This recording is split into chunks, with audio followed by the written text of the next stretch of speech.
Are you serious? Are you serious? Well, they're very serious in the Middle East right now. Saudi Arabia is breaking off all ties with Iran after this al-Nimr execution. Of course, Saudi Arabia executed 47 people in a mass execution yesterday, and it caused a outrage, as you can see, in Iran, and the Iranians even torched the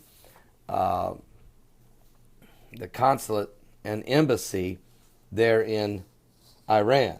Now, Saudi Foreign Minister Adel al-Jubeir was speaking after demonstrators that had stormed the Saudi embassy in Tehran. Sheikh Nimr al-Nimr and 46 others were executed on Saturday, some by firing squad, most by beheading, after being convicted of terror-related offenses. Now, Mr. Jubeir said that all Iranian diplomats must leave Saudi Arabia within 48 hours. Saudi Arabia was recalling its diplomats from Tehran. Mr. Jubeir said Saudi Arabia would not let Iran undermine its security, accusing it of having distributed weapons and planted terrorist cells in the region. Iran's history is full of negative interference and hostility in the Arab issues, and it is always brought about with destruction, he told in a news conference. Now, the United States Department spokesman John Kirby said, quote, "We will continue to urge leaders across the region to take affirmative steps to calm the tensions." Where's John F. Kerry at? Where is John F. Kerry? This is a real crisis. He's more concerned about global warming. If you want to be involved in a crisis situation, here you go. Well, U.S. State Department spokesman John Kirby, though, said, "We need to calm the tensions." Quote, "We believe that diplomatic engagement and direct conversations remain essential." Of course. Well, earlier, Iran's supreme leader, the Ayatollah Ali Khamenei, warned that the Sunni Muslim kingdom of Saudi Arabia would face divine revenge for the execution, and an act which also angered Shia Muslims elsewhere throughout the Middle East. The Ayatollah Ali Khamenei called Sheikh Nimr al-Nimr a martyr who had acted peacefully. Protesters stormed the Saudi Arabian embassy in Tehran last night, setting fire to the building before being driven back by police.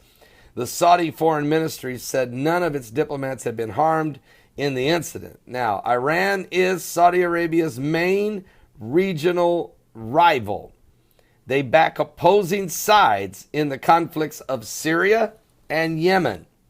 Relations between the countries have been strained over various issues in recent decades, including Iran's nuclear program and deaths of Iranians at the Hajj pilgrimage in 1987 and again this year in 2015. Now, we know that what we have here is Saudi Arabia is a Sunni kingdom.